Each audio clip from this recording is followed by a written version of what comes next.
You open your phone. You scroll for a few minutes. Nothing feels interesting, so you close it. 10 minutes later, you open it again. Same apps, same feeling. And somehow you still feel bored more often than people who had almost nothing. You already know that feeling. That's exactly why you're here. But here's what you're probably not expecting this video to say. It's not your life that got boring. It's about something happening inside your brain, and once you see how your brain reacts, the fix is actually simple. By the end of this video, you'll know exactly why this happens and few simple ways to fix it. Here's the strange part. You have more entertainment available to you right now than any human who has ever lived. Every movie ever made, every song ever recorded, every show, every video, every game. So logically, we should be the least bored generation ever. But somehow the opposite seems to be happening. And one strange experiment shows just how uncomfortable boredom can actually become. In 2014, psychologist Timothy Wilson ran a study where he put people alone in an empty room with their thoughts for 15 minutes. No phone, no book, no television. Then he gave them another option. Press a button that would give them a painful electric shock. Most people before the study said they would never choose to shock themselves just to escape boredom. But when it actually happened, a quarter of the women and 2/3 of the men pressed the button. Some of them shocked themselves more than once. They chose pain over sitting quietly with their own mind. That's how uncomfortable boredom actually is for the human brain. So what is boredom, really? Psychologist John Eastwood defines it simply. Boredom is the uncomfortable feeling of wanting to be engaged in something but being unable to. Notice that definition carefully. It's not the absence of things to do. It's the absence of engagement. You can be surrounded by entertainment and still feel completely disengaged from all of it. Humans appear to be one of the only animals that experiences boredom this way. This raises an interesting question. Did ancient humans feel bored the way you do? Anthropologists who study modern hunter-gatherer groups, some of the last people living a lifestyle close to our ancestors, have found something surprising. These communities spent hours each day doing very little. Sitting, watching, waiting. Hunting didn't happen every day. Gathering didn't take all day either. There were long stretches with nothing scheduled at all. And yet, researchers studying these groups report far less of the restless boredom we feel today. Their brains weren't any different from yours, but their environment gave them something yours doesn't.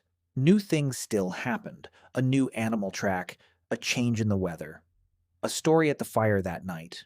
Novelty existed. It just arrived slowly. Your brain evolved for that slow pace, not the fast pace you live at now. Some researchers believe boredom exists specifically because human brains evolved to seek novelty. For most of human history, new information meant survival. A new sound might mean danger. A new food source might mean the difference between eating and starving. Your brain was built with a system that constantly asks one question. Is there something new I should be paying attention to? When the answer is no for too long, your brain registers that as a problem. Not a physical problem, a psychological one. Boredom is your brain's alarm system for understimulation. Neuroscientists have also found that boredom activates something called the default mode network, a set of brain regions that light up when you're not focused on any specific task. This is the same network active when you daydream or let your mind wander. For most of human history, this wandering time wasn't wasted time. It was when ideas connected, memories got processed, and problems quietly solved themselves in the background. But here's the twist. Modern life didn't remove that alarm or that wandering time. It hijacked both of them. Here's how. Every app on your phone is built by people who understand this exact mechanism. They know your brain is constantly scanning for novelty, so they built systems that deliver novelty faster than anything in human history ever could. A new video every few seconds, a new notification at random intervals, a new headline, a new photo, a new clip. Your brain gets exactly what it's asking for. Constant, endless, immediate novelty. But there's a catch.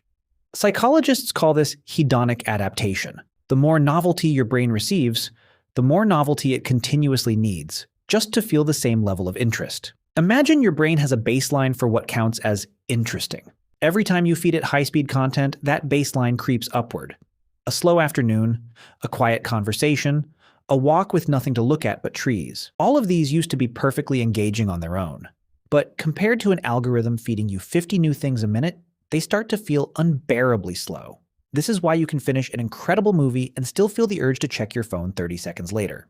It's not that your life became less interesting, it's that your brain's threshold for interesting got dragged up so high that almost nothing can reach it anymore. You didn't lose your ability to enjoy things. Your baseline just moved, and that constant stream of novelty leaves no room for the default mode network to switch on. No wandering, no quiet reflection, no space for ideas to connect in the background. Just one more piece of content, then another, and then another. So how do you actually fix this?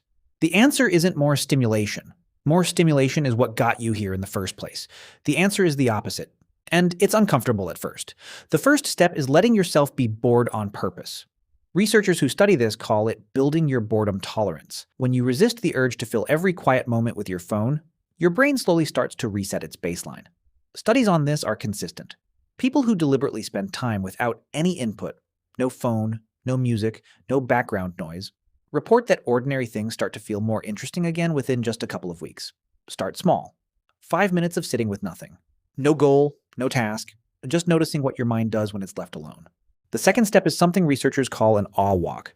In a 2020 study, participants who took short walks specifically looking for something new to notice, a texture, a shadow, a small detail they'd normally ignore, reported significantly higher mood and lower boredom than people who walked the same route without paying attention.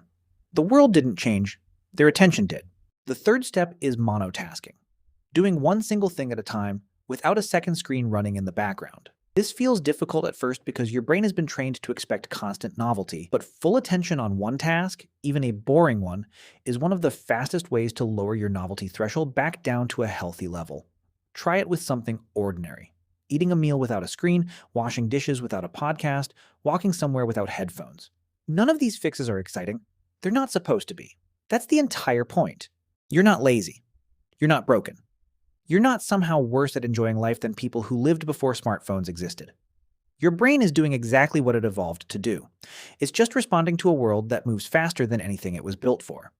The good news is that the threshold that got raised can be lowered again, slowly, quietly, on purpose. The next time you feel that familiar restlessness, that itch to open your phone for the 10th time in an hour, try sitting with it instead. Not forever, just long enough to remember what it feels like to want something and wait.